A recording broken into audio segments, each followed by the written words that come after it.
If you're not going to be totally truthful, then shut the up. Excuse my language. I'm Sean Cannon, that's Femi Kuti, and I mean, he kinda has a point there. From WFPK in Louisville, Kentucky, it's the guest list. Steer into it.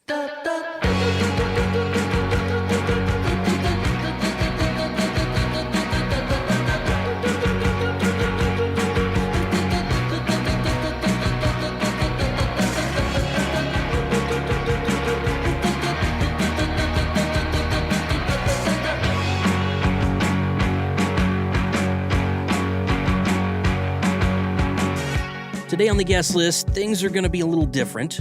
I sat down with Afrobeat luminary and political activist Femi Kuti a few days ago, and it was so moving for me that I scrapped what I was working on and decided to just go ahead and present this interview in its entirety. You'll hear Femi talk about how his grandma changed his life forever, how defying his famous father almost ruined his career, and persevering when things look bleak. I just knew I just had to keep on going. So my mindset was, even if I failed, I'll die failing. But I knew I wasn't going back. I didn't know if my decision was totally right, but I just knew I couldn't turn back anymore. That's all coming up in the next 4,166 metric seconds on the guest list.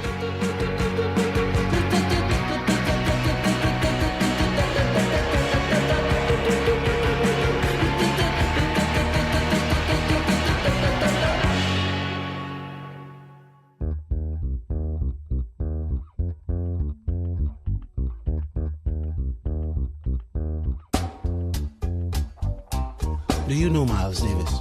Do you know John Coltrane? Dizzy Gillespie? Duke Ellington? Do you know Billie Holiday? No, I don't know them, but now I can say that I know Femi Kuti. And I don't just mean that I've met him. After our conversation in his tour bus at the Forecastle Festival, I can say that I know him. I always knew that Femi, son of Afrobeat legend Fela Kuti, was his own man, apart from his father, but now I understand how and why, with a depth and clarity that I didn't have before. Above and beyond just learning facts about Femi Kuti, though, this interview was one of the most moving, transcendent, and nourishing conversations I've ever had in front of a microphone. I mean, hearing him talk about purpose, drive, love, and even the importance of stupidity filled my heart to the brim and honestly gave me goosebumps. I don't care how cheesy that sounds.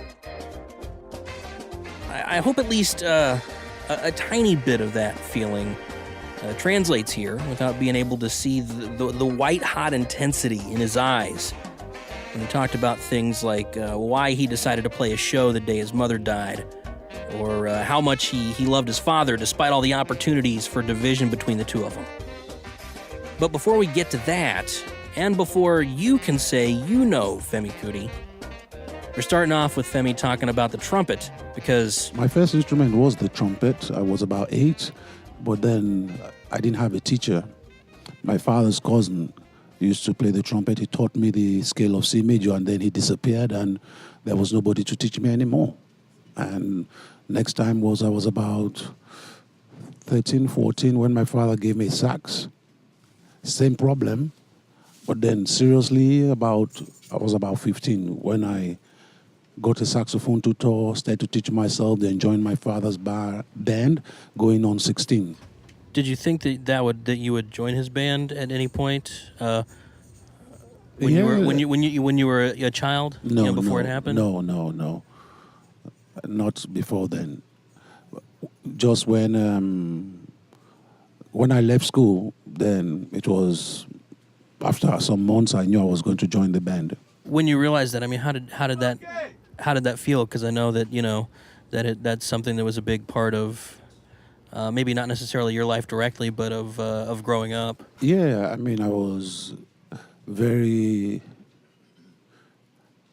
Immediately, I saw what I wanted in my life, and it was just about how to get there afterwards, really. I was very enthusiastic about joining the band. I was very anxious. So he was teaching me numbers one by one. And I was like, I already know this one. Next one, he said, take it because I have to find the melody.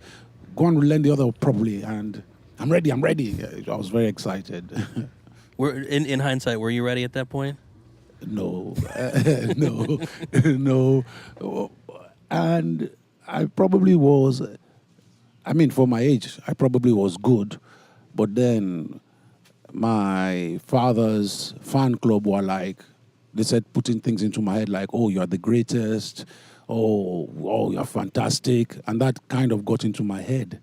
So I moved back to my mother's house, and my grandmother on my mother's side brought me back to life, or back to earth. She was like, what kind of musician are you? You have been staying here for 2 weeks and I've not even heard you pick up your horn once. You lousy, silly bug. And I was already floating Fela's son, the great saxophonist, and she just knocked me off. Oh, I cried all night. I was so ashamed of myself, but I think that was my saving grace. So ironically, it wasn't your father who motivated you to become the best musician you could be. In that sense, it was that talk. If I probably was with my father, I probably would be very arrogant and very, very, very kind of confused person in that respect, because, there were so many yes men and so many people that were just pumping, I won't say bad ideas, but it's just the way it is.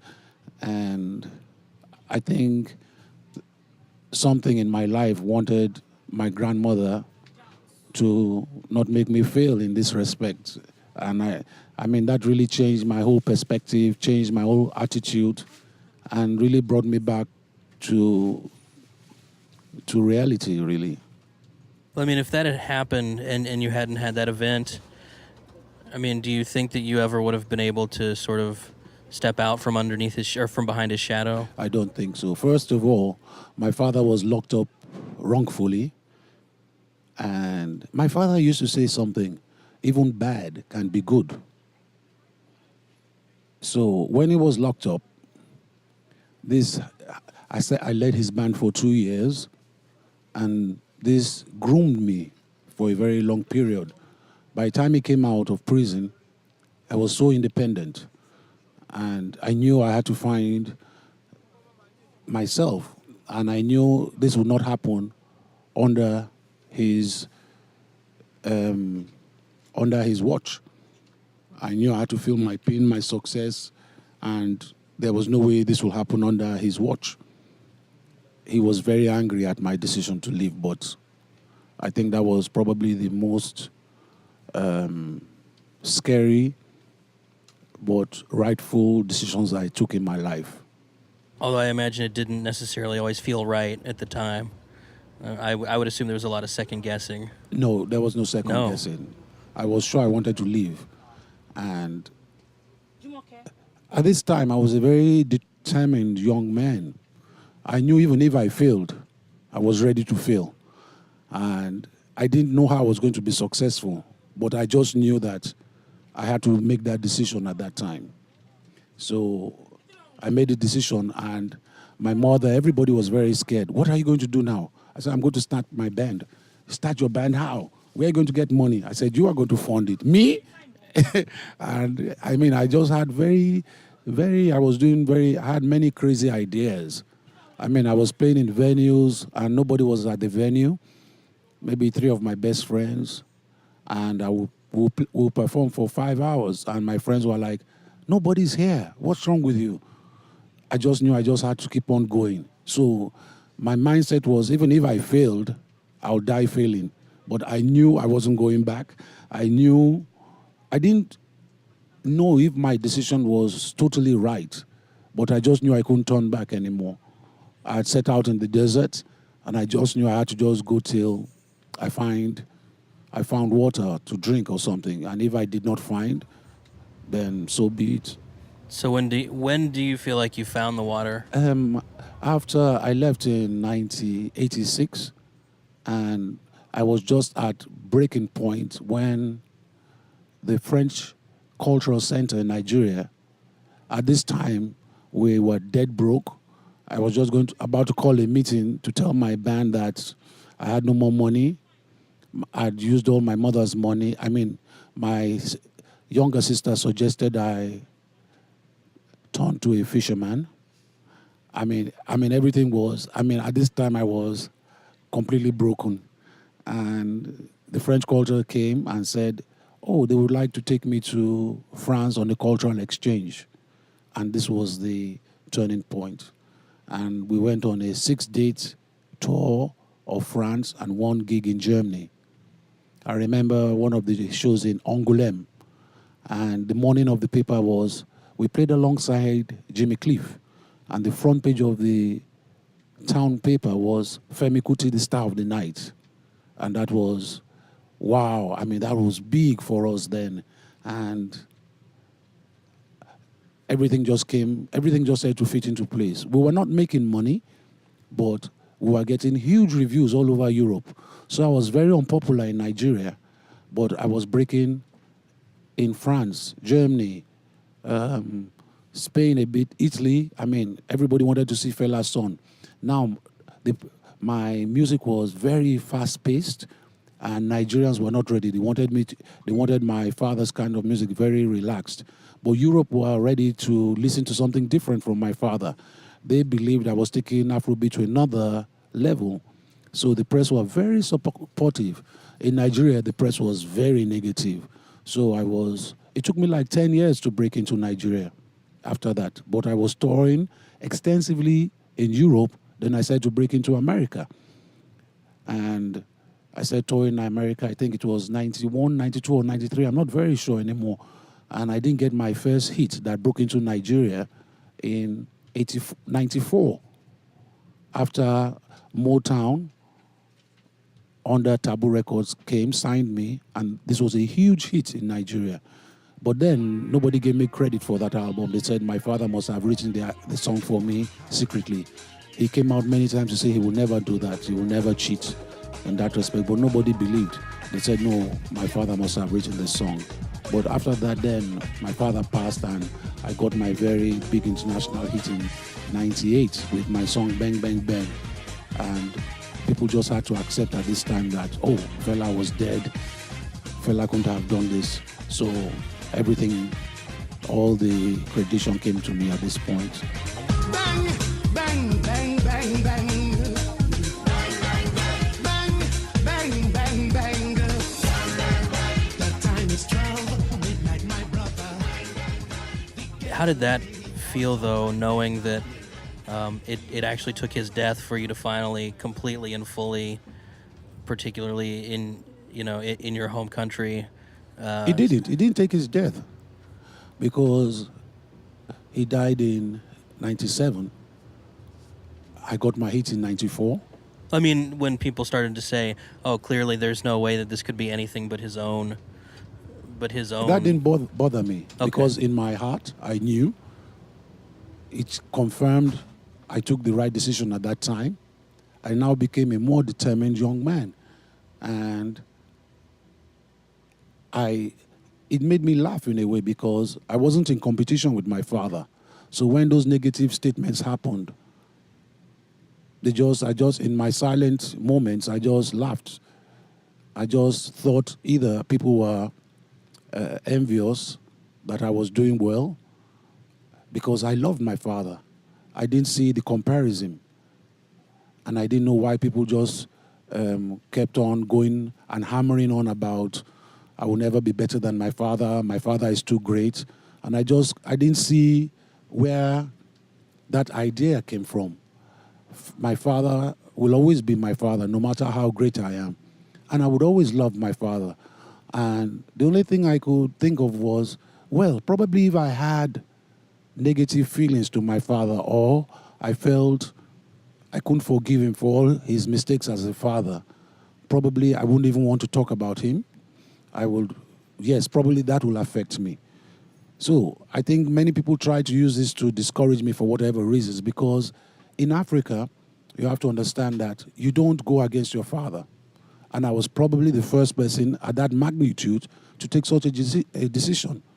And everybody was like, he's definitely going to, this is Africa. You don't go against a great man like Fela Kuti. And our culture doesn't agree. The tradition doesn't accept. Who do you think you are? So everybody was just waiting for me to go back, apologize, and fit back into the stereotype father-son relationship. So every success was like me poking my tongue out at them. And they didn't like it. So the more it seemed like that, the more I got negative press. And so it just gave me more confidence, because I loved my father. So where they were always trying to put this bad blood in between us, I was very cool.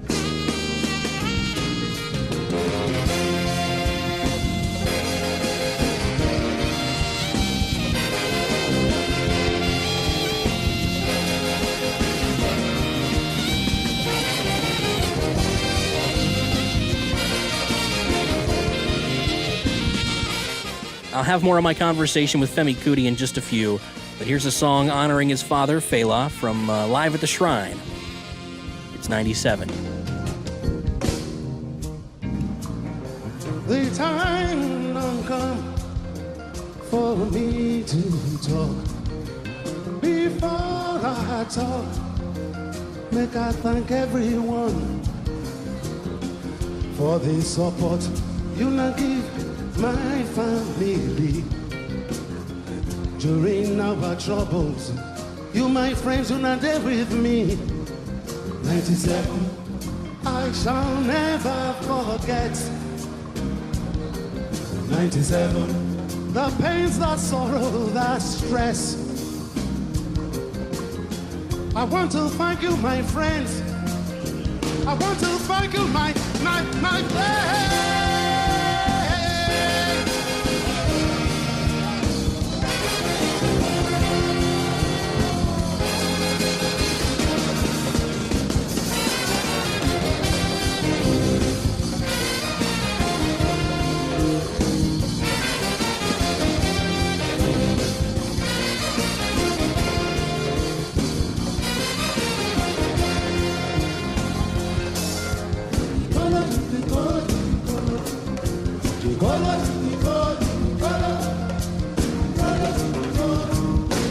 Oh yes, I remember the day all of us we gathered to pay our respect to the one and only Fela.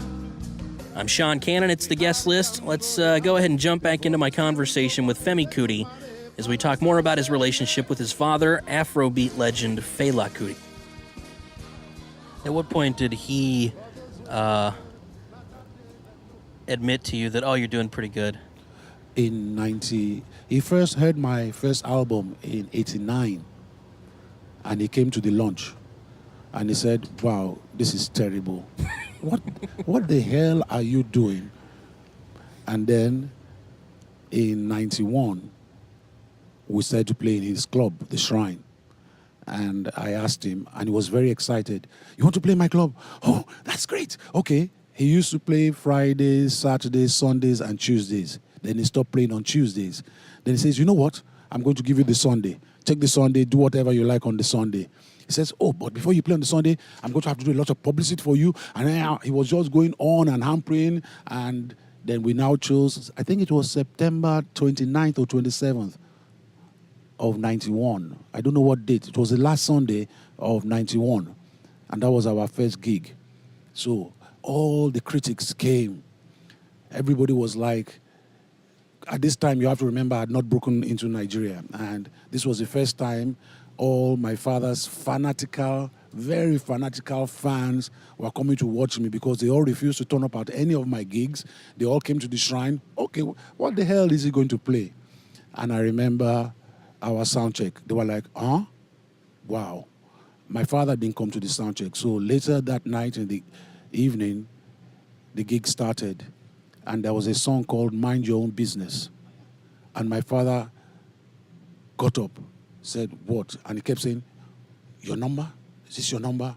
No, don't tell me it's your number. Stop. Okay, I'm coming to take a solo. And the solo was in a very strange key, E minor, E major. It was in a very strange key, E minor if I remember, E minor jazz. And he came up and said, he was looking for the key. Said, what key is it? And I told him, are you stupid? Nobody composes in this scale. What's wrong with this boy? You are very stupid. How do you want me to solo to this? And I mean, we all laughed. And he sent for me every day for a week. He said, you wrote that number. Wow. And he was so impressed. He even called a press conference that I was the only one playing Afrobeat as Afrobeat should be played. But again, people thought he was saying that because he was my father. They all forgot he was very critical of the first album that I was playing rubbish. So, and he didn't understand. He wasn't impressed. So, he is not the kind of person that will, for his kids, he will bend rules. He will tell you right blatantly to your face, you're messing up. How did that feel when he said, "Oh, this first album is no good"? Wow, I mean, it tore me apart. I was like, "Who the hell are you to criticize me?" First of all my life, you went to the best university. You refused to teach me how to read and write music. You refused to groom me as a kid, and now I'm finding my way. Then you come when I'm trying to make my path, and now criticize me publicly like that. I was angry. I mean, I was so angry that, I could have given him a dirty slap if I had I was that angry. I mean, I could have shot him, man. Shut the f*** up. And I had to keep all these reservations to myself like, I must have cried that night because he said it publicly and everybody was, you're a failure. But then again, I said, I will not let this bring me down. I continued again. I was practicing like minimum of 6 hours every day after my grandmother. So, I was writing new songs. And by 91, when he said that, it's like being on the highway and going so fast. And even when people start praising you, you just don't hear. You're already focused. And so even when he was praising me a lot, I tried very hard. I was very happy he had said all those things, but I didn't let it slow me down. I didn't let it derail me in any way. I didn't let it get to my head. Again, like what my grandmother said, she really brought me right down to earth. And so I think many people thought I would probably start feeling proud and pompous, but it was really the reverse. I said, wow, if my father is confirming I'm on the right track, then this is the point where I should speed up again and work harder. So again, I continued, and I think this is the result. Well, once that happened, once you started to be seen as your own man with your own band, and success came, did you feel expectations? Did you feel a weight from that?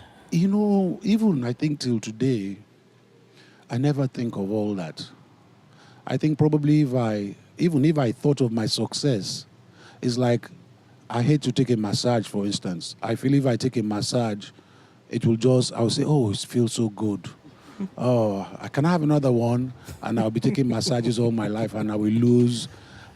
I think it's a very bad negative feeling I have, or thought, but it's just one of my bad suspicions. I don't want anything to get in the way of. This is like I said, I'm in a very fast-moving train or car, and I want to be like this till my death. I just want to keep on going. I don't want thoughts to slow my path down. I don't want to sit back and say this is my responsibility, or I don't want anything to weigh me down. So I just confront whatever I have to confront head on. And probably if I did, I know the heritage is huge. I know expectations are high, but I do know I'm breaking the biggest critics down. I've managed to keep my band now for 3 decades. I've traveled extensively the world. Even the Afrobeat, I was the one who introduced it to many minds all over the world. With due respect to my father, I mean, when Bang Bang Bang was a hit, many people did not know who Fela Kuti was, in Europe especially, and it was until his death that huge publicity came. People would say, oh, so Femi Kuti is Fela, but there was a young generation that didn't know my father. And when I was touring Europe extensively, people knew Femi Kuti and not Fela Kuti. The industry knew my father, but we were playing in universities high school students didn't know who my father was. Probably 1 or 2 would know my father because of their parents, and maybe when they got home, oh, I saw Femi Kuti, and the father would probably say, oh, that's Fela's son. And then the internet was not as massive as it was then. Now you can add 1 and 2 easily together with the internet. But at that time, it wasn't that big. And so I'd already made a huge fan base. And then when the Fela play came out, and now everything it's like a jigsaw puzzle fitting into place now.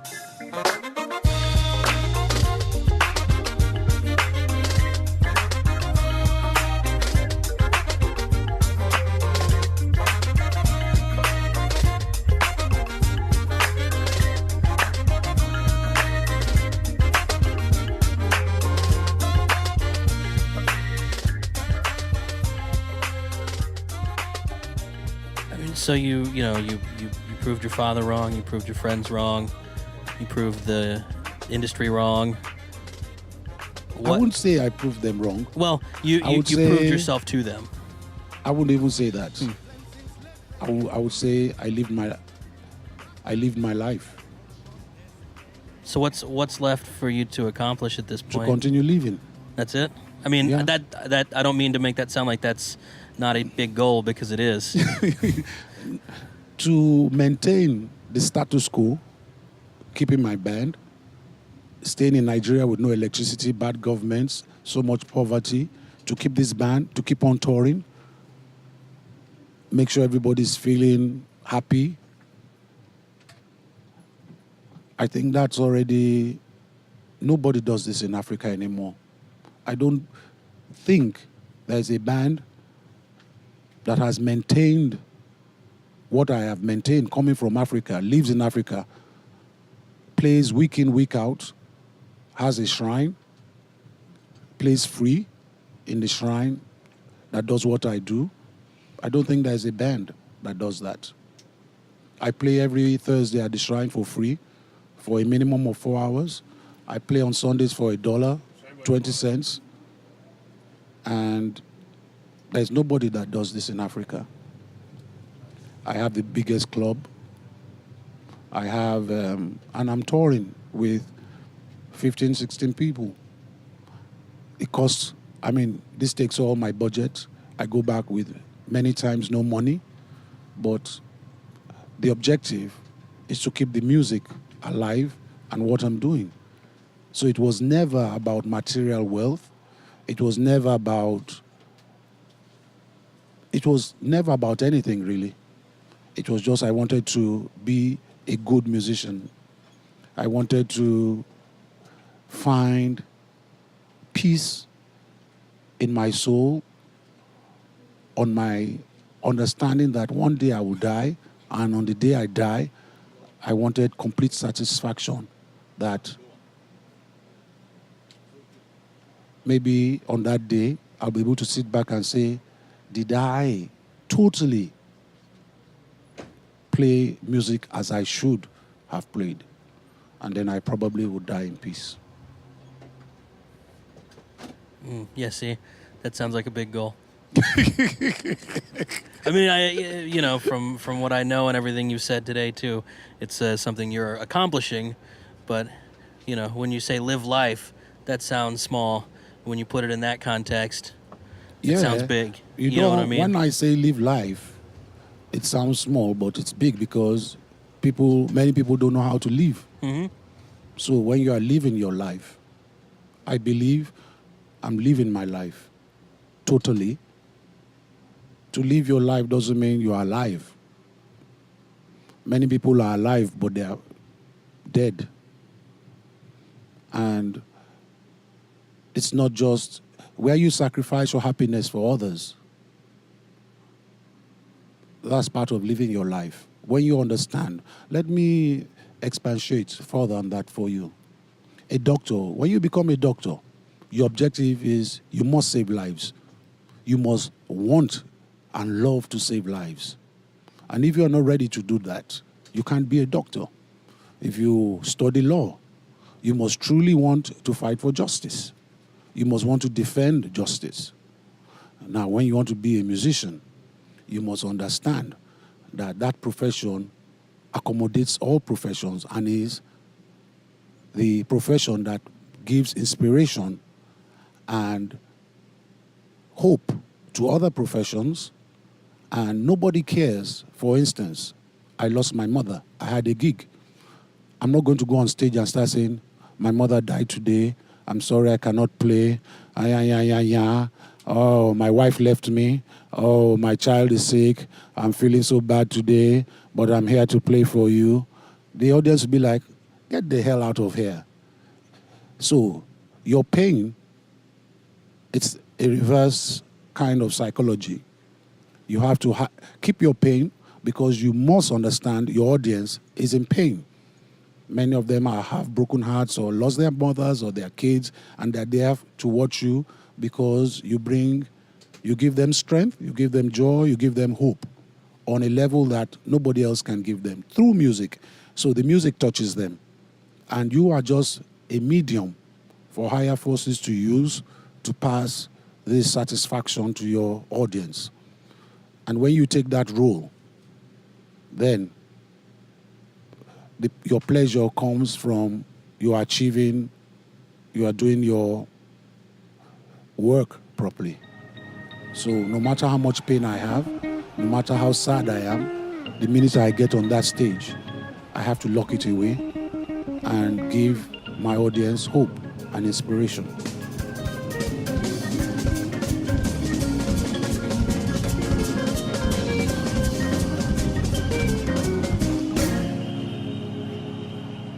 There's more of my conversation with Femi Kuti to come, but first, here's another cut that really captures the energy of his live performance with his band The Positive Force. It's Shoten.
I'm Sean Cannon, it's the guest list. Let's jump back into my conversation with Femi Kuti as we talk about stubbornness, a subject Femi knows well since... I'm very stubborn. I know I'm very stubborn. I do very silly, unwarranted things that I even look back at my life and say, am I crazy? Why did I take that risk? I mean, I take very stupid risks. One day, when I decide to write my autobiography, when I have the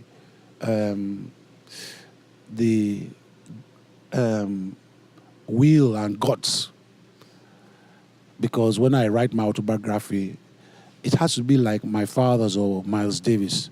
If you are not going to be totally truthful, then shut the up. Excuse my language. No, really. I mean, you read biographies of people and it's just they are praising themselves and they never say anything bad about what they did as to get them to where they are. But when you read Miles Davis, I mean, incredible biography. I was so impressed. And if I'm not going to write an autobiography like that, then I'm going to shut the F up, you know?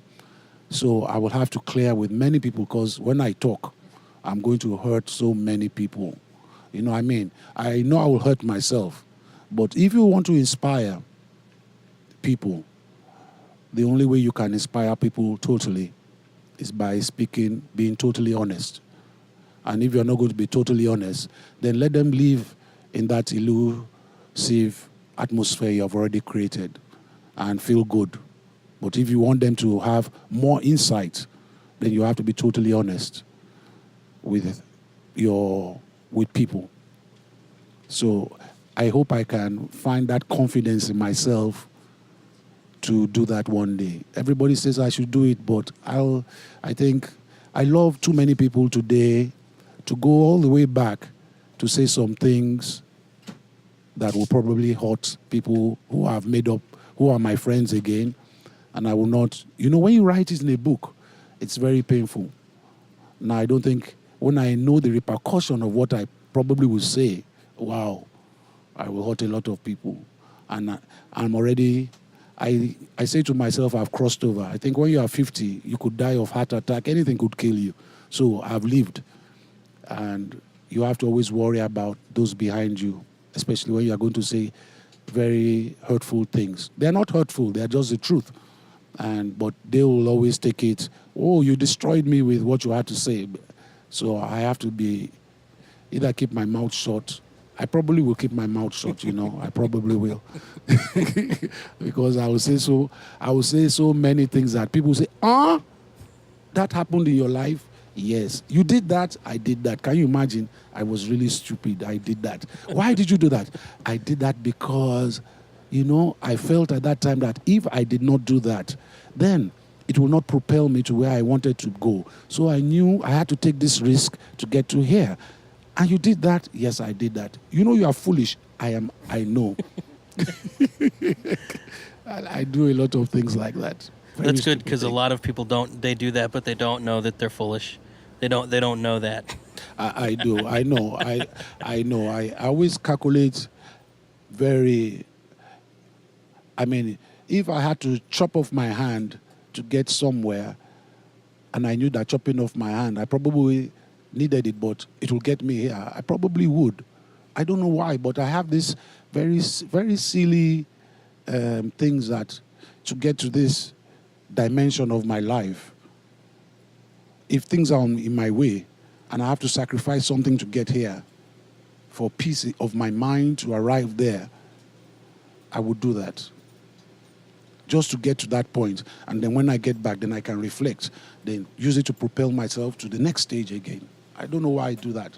Very silly things I do. Very, very silly. But if I do write my autobiography, I probably will have to say all these things. Well, you know, as a fan, I'm thankful that you're foolish because I wouldn't have the music otherwise. I think it's the foolishness that brings out the best of me. It's many of my stupid ways of life, and I knew I had to be very stupid or foolish or silly to play that kind of music. For instance, I picked up the trumpet. I wanted to be I was angry. And I thought the sax was not giving me the militancy I wanted in my music. So I picked up the trumpet. And it gave me the reverse. It made me calmer. It brought peace that I never expected I could arrive at. And I was overwhelmed and flabbergasted with myself. And that piece, I thought I would arrive there probably at 70 years. And the trumpet opened so a light in my mind that I was amazed, brought so much calm and understanding to so many issues. The complete reverse of what I wanted in my life with the trumpet. So I still do 6 hours of practice on the trumpet every day. It's like therapy as well for me.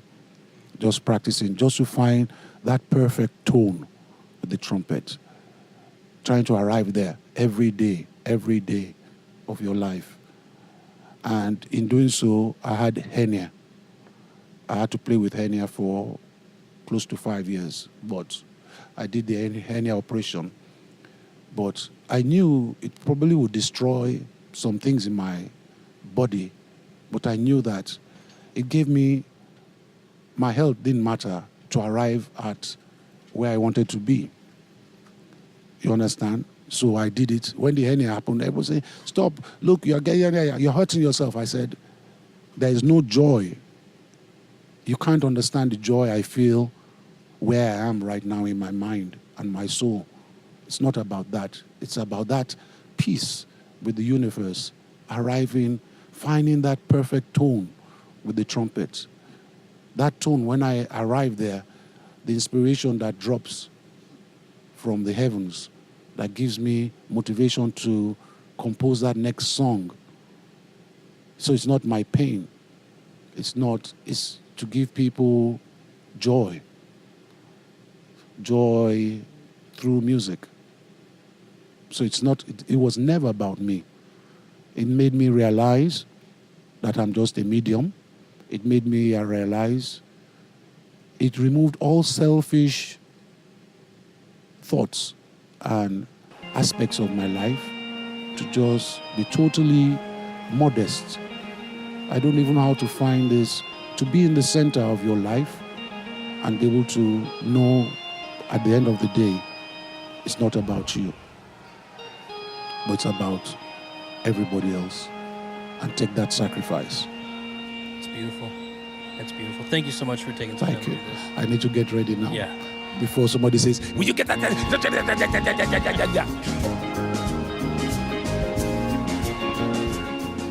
That's all of my conversation with Femi Kuti, but my story doesn't quite end there. Right after Femi ran into the back of the bus and I was halfway out the door, a member of his band who'd been there with us the entire time started telling me emphatically just how important Femi was to his band members, about the fact that they die for him, how there was no better man than Femi Kuti, how everything he'd said to me was completely true, about how honest and genuine and dedicated he really was. You know, I mentioned the intensity in Femi's eyes when I talked to him, but this guy's look, it was even heavier than that. Now, I wish I could have captured it on tape, but it was just such a spur of the moment, immediate, visceral experience that all I could do was stand there and share in his joy. And again, hopefully your soul was nourished even 1/10 as much as mine was from this experience. You know, I keep trying to figure out how to accurately describe the exact effect it had on me, but the words continue to fail me. So instead, I'll just encourage you to do what Femi Kuti said he wants to do. Live life. Yesterday, then tell us, say today.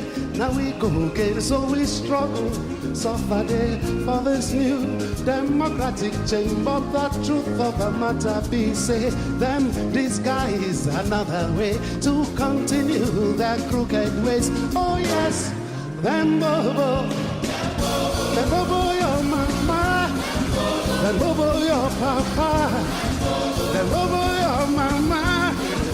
Them bobo your papa, like them bobo your grandmama, them bobo your grandpapa, them bobo the market women, them bobo you journalist, the human rights activist, in the name of democracy, them bobo your mama, them bobo your papa. That's all I got for this week here on the guest list from WFPK, a Louisville public media station. Stacey Owen is the executive director. Andy High is the technical director. We get special assistance from Margaret Darling, and our theme music is by Broncho. You can find everything we have to offer on our website, wfpk.org/guestlist. You can find me on Twitter at Mr. Sean Cannon. That's Mr. Sean Cannon. And if you enjoy the show as much as I hope you do, well, consider rating us or reviewing us on iTunes, because it really does help. I'm your host and producer, Sean Cannon, and I will see you next week. And hey, steer into it.